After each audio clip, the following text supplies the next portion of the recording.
मुअज़्ज़ज़ अज़ीज़ान मान, देखती आँखों और सुनते कानों को मेरी तरफ से अस्सलामु अलैकुम। Stories and info with Masood के साथ एक दफ़ा फिर आपकी खिदमत में हाज़िर हूँ। मोहतरम नाज़रीन, आज मैं आपको पाकिस्तान के डिफेंस के बारे में बताऊँगा कि सन 1947 से लेकर 2021 तक का जो सफ़र है वो पाकिस्तान ने कैसे तय किया और इस वक्त पाकिस्तान का डिफेंस एक मज़बूत और कभी ना डरने वाले हाथों में मौजूद है। मोहतरम नाज़रीन, इस वक्त पाकिस्तान के पास टोटल एयरक्राफ्ट 1364 हैं, जिनमें से फ़ाइटर की तादाद 357 है यानी 26.2%, जिनमें से डेडिकेटेड अटैक की तादाद 90 है जो 6.6% है। मुअज़्ज़ज़ नाज़रीन, इस वक्त पाकिस्तान के पास टैंकर फ्लीट की तादाद 4 है जो 0.3% है। इसके अलावा स्पेशल मिशन वाले 24 हैं जो 1.8% है। इसके अलावा ट्रेनर्स हैं जो 510 हैं 37.4% है। इसके बाद अटैक हेलीकॉप्टर्स की तादाद 53 है जो 3.9% हैं। इसके अलावा हेलीकॉप्टर की तादाद 331 है जो 24.3% हैं। इस वक्त ये एयरक्राफ्ट पाकिस्तान की जदीद तरीन टेक्नोलॉजी पर मुश्तमिल हैं। अब मैं आपको बताता हूँ कि पाकिस्तान की मिसाइल टेक्नोलॉजी सबसे पहले जो कम रेंज वाले हैं, नंबर 1 पे आ जाता है हदफ टेक्निकल ब्लास्टिक मिसाइल जिसकी रेंज 70 किलोमीटर है। इसके बाद आ जाता है अब्दाली हतफ 2, इसकी रेंज 180 से 200 किलोमीटर पर है। इसके बाद अगर हम बात करें तो आ जाता है गजनवी हतफ 3, इसकी रेंज 290 से लेकर 300 किलोमीटर है। और इसके बाद अगर हम बात करें शाहीन 3 मिसाइल की, जिसकी रेंज 2750 किलोमीटर है। इसके बाद अगर हम बात करें, इस पर आ जाता है हमारा अबाबील मिसाइल जिसकी रेंज 2200 किलोमीटर है। मुअज़्ज़ज़ नाज़रीन, ये मिसाइल किसी भी दुश्मन मुल्क को निस्तो नबूद करने के लिए अल्हम्दुलिल्लाह काफ़ी हैं। मोहतरम नाज़रीन, अगर पाकिस्तान के डिफेंस की बात की जाए तो इस वक्त पाकिस्तान का डिफेंस एक मजबूत और कभी ना डरने वाले हाथों में मौजूद है। इस डिफेंस की मिसाल हमें 26 फरवरी 2019 में मिलती है, जब हमारे दुश्मन मुल्क ने यह क्लेम किया कि हमने पाकिस्तान की हदूद के अंदर बालाकोट आज़ाद कश्मीर के मकाम पर 21 मिनट रहकर 350 दहशतगर्दों को मार गिराया है। उस वक़्त हमारे बहादुर DGI SPR general Asif Ghafoor साहब ने बाकायदा एक वीडियो दिखाकर इस वक़्त की एक मशहूर बात कही थी। इन्होंने कहा था कि अल्लाह ताला की ज़ात बड़ी है, लेकिन आएँ पाकिस्तान की हदूद में रहकर तो दिखाएं। रात को जिस दिन ये कशीदगी शुरू हुई, वार मेथडोलॉजी के हिसाब से, जंग की तैयारी के हिसाब से पूरी की पूरी एयरफोर्स हर वक्त हवा में नहीं रह सकती, और जो मेथडोलॉजी होती है, जो जंग की तैयारी होती है, जो सेफ गार्ड्स होते हैं, इसके मुताबिक ज़मीनी फ़ौज जो होती है वो अपने सेफ गार्ड लेती है और नेवी अपने सेफ गार्ड लेती है। ज़मीन पर हमारे सारे सेफ गार्ड इन प्लेस थे और इन प्लेस हैं, तो ग्राउंड इनकर्शन पर जब भी वो आते तो इनको ये वही जवाब मिलता जो हमने प्लान किया हुआ था। 14 फरवरी के बाद जब ये टेंशन बढ़ती गई तो दोनों साइड्स जो एयर फोर्स हैं वो अपनी कम्बैट एयर पेट्रोलिंग करते हैं, जिसे हम कैब मिशन कहते हैं। और उन दिनों में ही पाकिस्तानी एयर फोर्स ने अपनी पेट्रोलिंग भी जारी की हुई थी और हाई अलर्ट पर थी। ऐसा ही रात को था कि 2 कम्बैट पेट्रोलिंग टीमें अपनी ड्यूटी कर रही थी। 14 फरवरी के बाद दोनों मालिक की कैब टीमें पेट्रोलिंग करती थी। ये दोनों अपने बॉर्डर के करीब भी जाती थी। सबसे पहले हमें सियालकोट लाहौर बॉर्डर पर रेडार ने इनकी फेजिबिलिटी जाहिर की कि वो लाहौर के बॉर्डर की तरफ बढ़ रहे हैं, तो हमारी इस वक्त एक कैब टीम जो इस वक्त फ़ज़ा में थी, इसने इसकी तरफ रुख किया। हमारी कैब टीम ने इनको चैलेंज किया, इन्होंने बॉर्डर को क्रॉस नहीं किया। SOPs के मुताबिक जब एक कैब टीम इस वक्त मसरूफ़ थी, तब दूसरी कैब टीम ऑटोमेटिक हवा में चली गई और दूसरी जानब दुश्मन की एक और कैब टीम को उकाड़ा बहावलपुर के सेक्टर में पिक किया। हमारी दूसरी कैब टीम ने भी इनकी तरफ रुख किया और इनको चैलेंज किया। جب دونوں طرف سے دشمن کو منہ کی کھانی پڑی تب ہمارے ریڈار نے ایک اور طرف سے پک کیا کہ ان کی زیادہ بڑی ٹیم مظفر آباد سیکٹر کرن ویلی کی طرف سے اپروچ کر رہی ہے۔ جب ہماری تیسری ٹیم نے ان کو جا کے چیلنج کیا تو انہوں نے بارڈر لائن کراس کر لیا تھا۔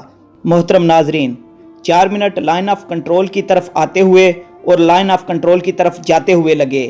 اگر انہوں نے کوئی سٹرائک کی ہوتی تو لازماً ہمارے فوجی جوان شہید ہوتے یا ہمارے سویلین شہید ہوتے، کیونکہ وہ بارڈر کے قریب والا حصہ تھا۔ دشمن ملک کی کیپ ٹیم نے وہاں حملہ کرنا تھا جہاں سویلین کی آبادی زیادہ ہوتی، تاکہ وہ یہ کلیم کر سکتے کہ ہم نے ٹیررسٹ کی پوسٹ پر حملہ کیا ہے، لیکن ہماری کیپ ٹیم نے ان کا منہ توڑ جواب دیا۔ دشمن کی کیپ ٹیم نے اپنا سارا پے لوڈ جبہ کے مقام پر گرایا اور بھاگ گئے تاکہ ان کو بھاگنے میں آسانی ہو۔ اگر یہ اپنا پے لوڈ وہاں نہ گراتے تو ان کے فائٹرز جہاز وہاں مارے جاتے، لیکن مکار دشمن نے یہ کلیم کیا کہ ہم نے 350 ٹیررسٹ کو مار دیا ہے۔ وہ اپنی ناکامی پر شرمندہ تھے، اس لیے انہوں نے اپنی عوام کو شرمندگی سے بچانے کے لیے یہ کہانی سنائی۔ جنرل آصف غفور صاحب نے واضح طور پر سب کو کہا کہ جس کو بھی بین الاقوامی سطح پر دل کرتا ہے کھلے عام وہ پاکستان آئیں اور اس جگہ کو دیکھیں۔ اس وقت ہمارے گریٹ لیڈر جناب عمران خان صاحب نے یہ واضح طور پر کہا تھا کہ پاکستان ریٹیلیٹ کا سوچے گا نہیں بلکہ ریٹیلیٹ کرے گا۔ ہمارے ڈی جی ISPR جناب میجر جنرل آصف غفور صاحب نے اس وقت 3 باتیں کہی تھی۔ You will be never surprise us. We have not been surprised. We will ready. We respond. We denied. We will return the escalation letter. انہوں نے یہ بھی کہا تھا We will be surprised you. Wait for that surprise. I said that response will be different. Seat yourself. The response will come and response will come differently. اس وقت یہ الفاظ تاریخی الفاظ تھے۔ انہوں نے اپنے دشمن کو مخاطب کرتے ہوئے کہا کہ پاکستان کی فوج، پاکستان کی عوام ہر طرح کے حالات اور ہر طرح کی مشکلات میں ایک ساتھ ہیں۔ D G ISPR general Asif Ghafoor صاحب نے کہا تھا کہ انڈیا اب آپ تیار ہو جاؤ، ٹائم ہم چوز کریں گے اور جگہ بھی، ہمارے رسپانس کا انتظار کرو۔ محترم ناظرین، اس کے بعد جو ہوا وہ پوری دنیا نے دیکھا۔ ہماری پاک فوج نے 25 فروری کو اعلیٰ عسکری قیادت کے ساتھ مل کر پلان بنایا۔ 26 تاریخ کو سارا دن انڈین فورس انتظار کرتی رہی، 26 کی ساری رات انڈین فورس انتظار کرتی رہی۔ ہم نے اپنی چوائس کا ٹائم چوز کیا۔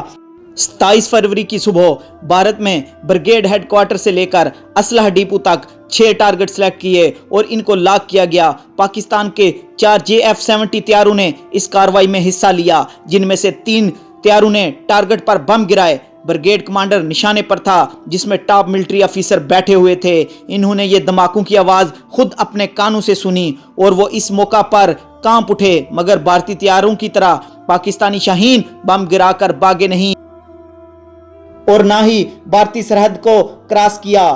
فائر کرنے کے بعد پاکستانی پائلٹ نے 2600 پاؤنڈ وزنی H-4 میزائل اور بمز کو رجوڑی کیریزن سے دور نیویگیٹ کر کے گرایا۔ پاکستانی ایئر فورس کی جانب سے ریلیز کی گئی ویڈیو میں صاف دکھائی دیتا ہے کہ کس طرح پاکستانی ایئر فورس نے ٹارگٹ لاک کیا تھا اور بعد میں اسی ٹارگٹ سے ہٹا کر تھوڑا دور گرایا۔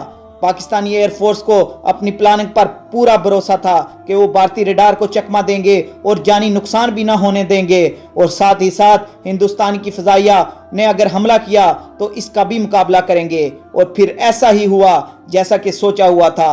ہندوستانی فضائیہ نے اپنے طیاروں کو فوری طور پر حملہ کرنے کا حکم دیا۔ یہاں سے شروع ہوا ایک ایسا کھیل جو پاک فضائیہ نے ان طیاروں کے ساتھ کھیلا۔ میراج طیارے بھارتی اڈوں پر حملہ کرنے کے لیے استعمال کیے گئے تھے، مگر ان کے پیچھے JF-70 طیارے بھی فضا میں موجود تھے جو اسٹرائک فورس کی حفاظت کے لیے اور ہندوستانی طیاروں کی شامت لانے کے لیے تیار تھے۔ بھارت کے 2 Su-30 فضا میں اسی سیکٹر میں موجود تھے، جن میں سے یہ ایک Su-30 اس پوزیشن میں آ رہا تھا کہ پاکستانی جہازوں کے لیے خطرہ بن سکتا تھا۔ وہ Su-30 اسکواڈرن لیڈر حسن کے JF-70 تھنڈر کا شکار ہوا اور دوسرا SU-30 वहां से वापस फरार हो गया। भारत ने अपना एक हेलीकॉप्टर अपनी एयर बेस से उड़ाया ताकि पता चल सके कि इनके SU-30 के साथ क्या बना, जो रास्ते में ही श्रीनगर में भारतीय मिसाइल का शिकार हो गया। भारत ने अपनी हेलीकॉप्टर को पाकिस्तानी हेलीकॉप्टर समझकर खुद ही मार गिराया और बाद में इसका इकरार भी किया कि यह हमारी गलती थी। इस हेलीकॉप्टर में भारत के 6 अफराद हलाक हुए और बडगाम मकबूजा कश्मीर में जीवे जीवे पाकिस्तान के नारे लगे। इतनी देर में भारत ने श्रीनगर एयर बेस से अपने 2 21 मिग त्यारे हवा में उड़ाए ताकि वो जाके पाकिस्तानी जहाज़ों से टक्कर ले सकें। इनमें से एक जहाज विंग कमांडर अभिनंदन उड़ा रहा था। अपनी अभिनंदन के जहाज के कम्युनिकेशन के सिस्टम को पाकिस्तानी एयरफोर्स के पहले से ही फिजा में मौजूद इलेक्ट्रॉनिक वाग ने जाम कर दिया। अभिनंदन का कंट्रोल रूम से राब्ता ही खत्म हो गया था, जो LOC क्रॉस कर गया था। वहां से पहले मौजूद थे JF-70 थंडर त्यारे में विंग कमांडर नुमान, जिन्होंने कोई लम्हा जाया किए बगैर अभिनंदन को टारगेट किया। पाकिस्तान के प्लान में पहले ही ये शामिल था, अगर किसी जहाज ने लाइन ऑफ कंट्रोल को क्रॉस किया तो कोई नरमी नहीं बख्शी जाएगी और जहाज को फौरी मार गिराया जाएगा। अभिनंदन के जहाज का हिट होना कश्मीर के लोगों ने वीडियो में अक्स बंद किया, जिसको सारी दुनिया ने देखा। जब अभिनंदन ने अपने जहाज से इजेक्ट किया तो लोगों ने इसका पीछा किया और जमीन पर गिरते साथ ही इसको लातों और गूंसों से इसको वेलकम किया। पाकिस्तानी जानबाज इसी जगह पर फौरन पहुंचे थे और अभिनंदन को गिरफ्तार किया। भारत के 3 त्यारे तबाह होने के बाद भारत का जंगी जुनून बैठ गया था और बाकी दुम दबाकर वापस भागे थे। मुअज़्ज़ज़ नाज़रीन, अल्लाह ताला के करम से इस वक्त पाकिस्तान का डिफेंस बहुत मजबूत और बहुत ही ताकतवर हाथों में मौजूद है। अल्लाह ताला से दुआ है कि अल्लाह ताला पाकिस्तान को क़यामत की सुबह तक कायम व दायम रखे। पाकिस्तान जिंदाबाद, पाक फौज पाइंदाबाद।